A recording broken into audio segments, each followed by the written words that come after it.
Catherine de Médicis, issue de la prestigieuse famille florentine des Médicis, est une reine de France très célèbre.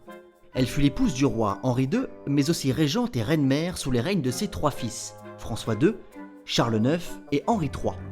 Catherine de Médicis, bien que personnage clé de l'histoire de France, a laissé derrière elle une réputation en demi-teinte lui valant le surnom de régente noire.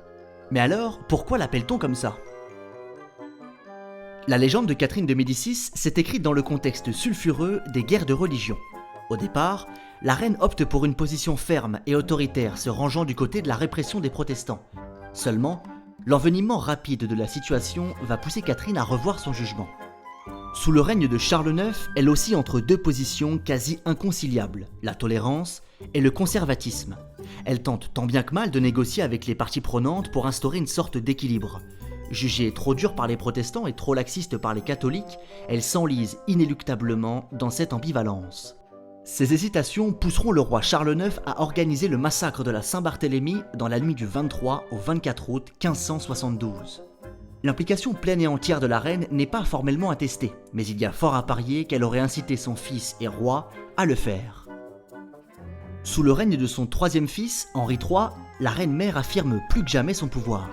Usant de son talent de diplomate, elle négocie avec les grandes familles du royaume, comme les Bourbons ou les Guises, pour maintenir un certain équilibre.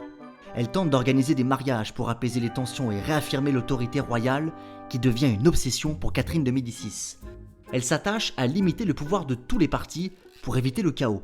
Certains lui reprochent à l'inverse de diviser et de semer la discorde pour régner.